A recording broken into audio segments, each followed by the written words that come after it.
Assalamualaikum warahmatullahi wabarakatuh. Wassalatu wassalamu ala khairil anam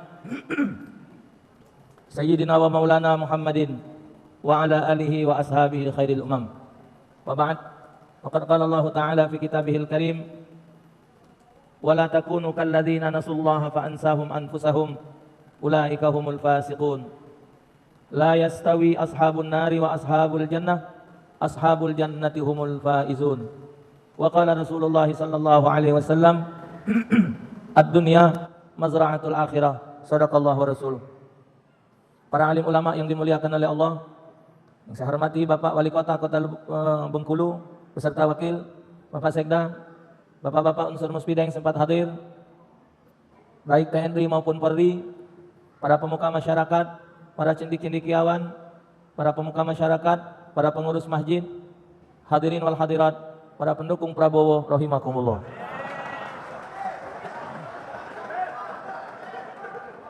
Ma'asyiral hadirin al-kiram, bersyukur saya kepada Allah Subhanahu wa taala dalam usia 45 tahun Bapak, tidak sangko-sangko datang dari hati kecil Bapak Wali Kota untuk meminta saya ngisi tausiah di usia Bengkulu yang ke-300 ini. Terus terang Bapak, 1 tahun 3 bulan ini saya dapat ujian dari Allah dengan penyakit. Mungkin Bapak ngikuti di media sosial bahwa menurut diagnosa dokter, penyakit yang Allah titipkan kepada saya ini adalah ginjal. Dan menurut dokter, ginjal saya tinggal 7%. Terakhir dapat surat dari dokter, saya disuruh untuk istirahat ceramah, tidak boleh jauh-jauh. Akhirnya Bapak, 3 bulan yang lalu sudah masuk beberapa jadwal untuk ngisi acara Isra dan Mi'raj di bulan Maret sama bulan April ini. Semuanya alhamdulillah demi kesehatan saya batalkan galau. Ke daerah Tebo, Muara Bungo, Jambi, Tugu Mulyo, semua saya batalkan. Tapi karena kepengen ke Bengkulu, saya tahankan. Jadi saya tahankan Bapak, minta izin dengan dokter. Alhamdulillah tadi pagi sampai di Bengkulu dan malam ini berjumpa dengan Bapak Ibu sekalian. Semoga pertemuan kita di dunia ini modal untuk kita berjumpa di dalam surganya Allah Subhanahu wa taala. Bapak Ibu sekalian yang saya hormati, karena kita ini acaranya sudah maghrib. Kalau acaranya sudah isya agak panjang.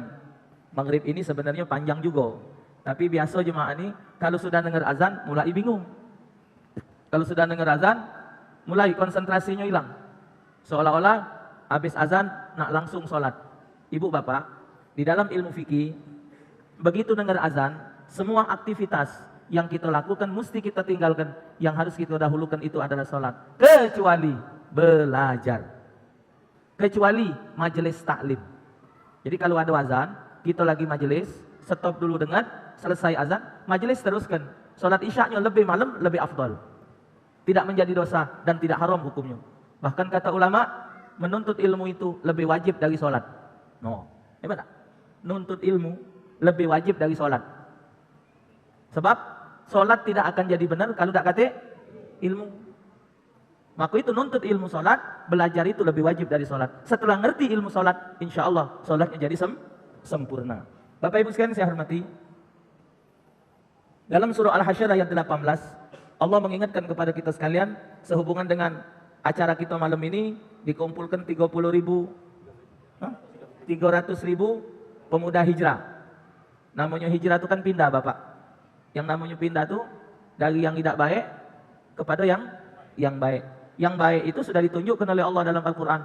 Dan sudah Allah kirimkan contoh yang baik, Habibuna Muhammad sallallahu alaihi wasallam. Segala hal kita mencontoh kepada Nabi Muhammad. Apa baik? Apa baik? Yang namanya baik dan yang tidak baik itu sudah kita jingok. Mana yang tidak baik dan mana yang baik. Karena di atas dunia ini semuanya Allah jadikan 2 hal. Antara yang baik dengan yang tidak baik. Sengaja Allah menjadikan segala sesuatu itu 2. Yang cuman sikok itu Allah dewek. Yang hanya satu itu Allah. Allah tidak boleh 2. Allah mesti 1. Kalau Allah 2 kacau. Sikok nak hujan ke, sikok nak panas ke, sikok nak muntu ke, sikok nak ngayo kan. Jadi akhirnya Allah itu 1. Tapi lain dari Allah, Allah jadikan 2. Yang baik dan yang jahat, yang lanang betino, siang malam. Jadi supaya kita baca ada perbedaan. Ini siang, ini malam. Jadi dengan kejadian itu kita baca milih. Sekarang dalam kehidupan kita Bapak Ibu, kita baca melihat keadaan perputaran kehidupan antara yang baik dengan yang jahat. Sekarang kita nak nyontoh, siapa yang nak kita contoh? Palembang di Indonesia ini Bapak, yang namanya provinsi ini banyak. Berapa kok provinsi yang kalau ada acara ulang tahun, acaranya seperti ini? Tuh. Berapa kok provinsinya yang ada acara, dan di Bengkulu ini sudah berapa kok gubernur, berapa kok wali kota, dan berapa kok yang sudah bikin acara seperti ini? Baru satu. Baru kok inilah. Nah, berarti yang ke depan setelah beliau nanti jadikan tolak ukur. Oh, yang lama begitu, sebelum aku begini. Di antara yang sudah sebelum aku, yang ini yang terbaik, yang bagus. Contohlah yang ini. Maka itu Allah siapkan kita mata dua, kuping dua, pokoknya dua. Nah, segalanya. Allah sebutkan dalam Al-Quran, wala takunu kalladzina nasullaha fa ansahum anfusahum ulaika humul fasiqun. Jangan sekali-kali kamu menjadi manusia, menjadi hamba Allah yang lupa diri. Mereka yang lupa kepada Allah. Kalau kalian lupa kepada Allah, Allah akan jadikan kalian lupa dengan diri kalian sendiri. Itulah mereka yang lupa diri. Itulah orang-orang yang fasik. Lupa diri. Siapa dia ini tidak ingat. Dia hidup di pojok dunia ini, dia tidak sadar untuk apa tu dia tidak faham. Tadi kata Pak Wali Kota tadi, kita ada tujuan akhir. Hidup ini tidak selamanya di dunia. Hidup ini tidak ada mungkin kita selamanya hidup di pojok dunia ini, tidak mungkin. Tak lemak pula Bapak. Wong lah mati kalau kita dewean. Ya. Wong lah mati kalau. Kita. Rambut panjang, kuku panjang, nak beli kopi katik lagi, beli beras katik lagi. Nanya pula, kemana wong ini? Malaikat mati kalau, tinggal kau tu lah belum mati. Kita nak lama-lama hidup di pojok dunia Bapak, nak nyari apa? Apa dia yang kita cari di atas dunia ini? Tidak ada lain. Kita minta dengan Allah umur panjang-panjang apa? Iblis itu minta panjang umur cuma sikok tujuannya. Nak nyari kawan untuk dijual neraka kaget. Ini Bapak. Ya ada wong tenesan di WA. Katanya setan ini Bapak sudah ngajukan surat ke Tuhan nak minta berhenti. Karena disalahkan manusia. Ada wong memperkosa, ketangkep polisi. Kenapa Anda melakukan itu? Ya Pak, saat itu saya kesetanan. Uji setan kau yang lanjak kayaknya aku kau gawak. Nyingok wong pecah putus asa. Jangan putus asa. Putus asa itu sifat iblis. No, iblis selaku pulo. Wong main judi. Padahal iblis itu Bapak, tugasnya cuma satu, merayu. Sampai hari ini belum ada catatan dalil dan sejarah yang menunjukkan iblis itu maksiat. Iblis tak pernah berzina, iblis tak pernah minum minuman keras, iblis tak pernah korupsi. Belum pernah iblis main judi, belum pernah iblis ngisep sabu, belum. Cuman iblis itu tugasnya merayu. Yang dirayunya kita yang galak ibadat ini supaya maksiat. Orang maksiat tidak dirayu oleh iblis, karena jadi keponakannya. Yang berjudi, yang mabok itu sudah jadi keponakan iblis, tidak diganggunya lagi. Yang diganggu iblis itu yang kita tidak galak maksiat ini. Kenapa mereka maksiat? Nanasullaha fa'an sahum. Mereka lupa kepada Allah, mereka tidak ingat kepada Allah, Allah lupakan mereka. Sehingga Bapak, hidup mereka penuh dengan kemaksiatan. Bahkan Rasul nyatakan, idza marartum bi riyadil jannah farta'u. Qila ya Rasulullah wa riyadil jannah? Qala majalisul ilm wa fi riwayah majalisul dzikir. Kalau kamu berjalan di dalam taman surga yang ada di atas dunia, duduklah kamu di dalamnya. Sahabat bertanya, ya Rasulullah, di mana taman surga yang ada di dunia? Majelis ilmu. Dalam riwayat majelis zikir. Siapa yang rajin duduk dalam majelis ilmu di dunia, alamat namanya tercatat di dalam surganya Allah Subhanahu wa taala. Coba. Bapak duduk. Baca subhanallah walhamdulillah wala ilaha illallah wallahu akbar. Mayar tidak? Mayar tidak baca itu? Tidak. Bapak dia mayar. Tapi kata Nabi, siapa mengucap kalimat itu satu kali akan tumbuh satu pohon di dalam surga. Subhanallah wa bihamdihi, subhanallahil azim. Kalimatan khafifatan ala lisan, saqilatan fil mizan, habibatan 'indar rahman. Subhanallah wa bihamdihi, subhanallahil azim. Dua kalimat, ngucapnya mudah, ditimbang berat nilainya. Allah senang dengar kalimat itu. Subhanallah wa bihamdihi, subhanallahil azim. Siapa bacanya 100 kali setelah salat sunat subuh, Allah jamin rezekinya. Baca subhanallah wa bihamdihi 100 kali dalam kitab Al-Azkar disebut, Allah ampunkan dosanya sebanyak buih di lautan. Siapa baca Al-Quran, surah Al-Zalzalah 1 kali, sama dengan baca separuh Al-Quran. Idza zulzilatil ardu zilzalaha wa akhrajatil ardu asqalaha wa qala al-insan ma laha yauma idzin tuhadditsu akhbaraha bi anna rabbaka awhalaha yauma idzin yasdurun nas ishtatan liyurau amalahum wa may ya'mal mithqala dzarratin khairan yara wa may ya'mal mithqala dzarratin. Selesai bapak bacanya, dapat pahala separuh Al-Quran. Kata Rasulullah, maukah kalian satu hari baca 1000 ayat Al-Quran? Sanggup tak? Diam sahabat. Oh tidak sanggup Rasulullah, sehari 1000. Kamu tidak sanggup baca surah At-Takasur? Alhaakumut hatta zurtumul kalla saufata summa kalla saufata kalla law ta'lamuna ilmal la tarawunnal summa la tunnaha ainal summa la tusaluna yauma idzin. 1000 ayat. Baca itu 1 kali sama dengan baca Quran 1000 ayat. Baca surah Al-Kafirun 1 kali sama dengan 1/4 Al-Quran. Baca Al-Ikhlas 3 kali sama dengan baca 1 Al-Quran. Yang nak ditanya tuh mayalda. Tidak. Maka itu Bapak, semoga cita-cita Pak Wali Kota dikabulkan Allah. Setiap kecamatan beliau kepengen ada rumah tahfidz. Benar Pak? Beliau kepengen setiap kecamatan di Bengkulu ada rumah tahfidz, tempat ngapal Al-Quran. Beliau di akhir jabatan beliau kepengen meninggalkan tempat yang manfaat.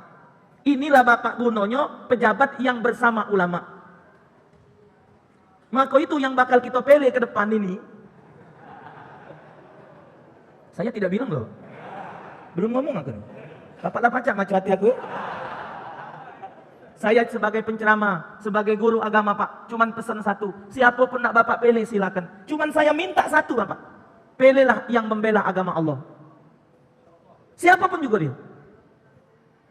Calon-calon legislatif. Carilah yang dari partai. Cari yang dari partai pendukung, partai yang bela Islam. Jangan dari calon-calon dari partai yang menyengsarakan Islam. Kata Nabi, barang siapa yang mempersulit urusan umatku, bukan umat aku. Termasuk Bapak mendukung orang yang akan mempersulit umat Nabi Muhammad. Kita tidak diakui Nabi sebagai umatnya. Kalau Nabi Muhammad sudah tidak mengakui kita sebagai umatnya, selesai. Selesai Bapak. Minta tolong siapa? Minta tolong Nabi Ibrahim. Ji Nabi. Makin marah Nabi Yusuf. Ji Nabi Yusuf, aku belagak kau jahat. Lagilah. Nah inilah Bapak, manfaatnya Bengkulu punya pemimpin yang hatinya dekat dengan ulama. Semua kepala dinas disuruh Bapak hadir majelis. Beliau cuma hanya mengajak. Tapi manfaatnya kan bapak-bapak yang ngerasain. Apakah beliau yang ngerasanya? Tidak. Kalau tantangan negara jadi baik, kan baik Bapak hasilnya. Kita ini tinggal membenahi hati kita. Memilih orang yang membela agama Allah. Kalau soal aturan sudah diatur. Kita tidak baca. Tambah lagi, Mahkamah Konstitusi, KPU, Bawaslu, mereka punya hak. Sekendak dia baik. Otak dari kardus. Yang hebat lagi kardus, dia kunci. Tegaslah kunci dari kardus ya. Tidak pacak punya dia. Wong gila di kongkon. Wong gila sampai ketawa Pak. Puji kita ngapa Bapak ni ketawa ni? Kami ni memang gila Pak. Puji wong gila. Kami ni memang gila Pak, tapi kami tak lolo. Ini ni banyak wong tak gila tapi lolo. Ngapa wong gila di kongkon? Buyan. Itu sudah ada aturan. Bapak ikuti aturan. Cuman waktu nak melenya itu Bapak jangan salah. Turuti Bapak. Perhatikan benar-benar. Karena ini menyangkut kehidupan kita. Dan ingat Bapak hadis tadi. Wala ta'awanu 'alal ismi wal 'udwan. Jangan saling tolong dalam permusuhan dan kemaksiatan. Orang yang memusuhi Islam, membenci Islam, maka kita nak dukung orang tersebut, berarti sama begitu dengan dia. Man a'ana 'ala ma'siyatin walau bi syatri kalimatin kana syarikan lahu. Siapa yang saling tolong dalam kemaksiatan, walaupun separuh kalimat, itu sama dengan orang yang maksiat. Jadi kita harus memikirkan, membenahi kehidupan kita. Kalau soal aturan negara sudah, tanggal 17 April, kita datang, ngapol sama KPPS, Ini nomor kita, ganti kita gawak. Masuk ke bilik, pertama kita buka, kedua kita cocok, ketiga tutup, balik, selesai. Tidak kata cerita. Kita datang, pertama buka, satu buka, kedua cocok, ketiga tutup, balik. Selesai. Ini terutama bapak-bapak yang umurnya sudah agak lanjut. Jadi begitu bapak muka, kaget kan 2 lapis. Waktu bapak muka 2 lapis, supaya donyo nih tidak ada salah, tangan kiri bapak tekan kan. Tangan kiri bapak tekan, tangan kanan bapak nyucuk, ya. Jadi tidak bergerak lagi dia, Pak. Kalau kaget salah, nah, saya. Jadi bapak pegang sebelah kiri, tekan. Aturannya. Ini tidak bisa dirubah, tapi untuk menentukan pilihan iman. Bapak pelajari dulu. Oh, Pak Prabowo seperti ini, Pak Sandiaga seperti ini, Pak Jokowi seperti ini, Pak Kiai Amin Ma'ruf Amin begini. Bapak pelajari beliau berdua ini. Oh, Pak Jokowi begini, ini oh. Sudah bapak paham, sudah bapak ngerti, sudah bapak pikirkan masa-masa, ikut ikatan hati. Pas, pilih. Sudah. Ya. Kalau tidak pas jangan. Kalau pas di hati kita pilih. Siapa baik? Siapapun juga, kalau pas pilih.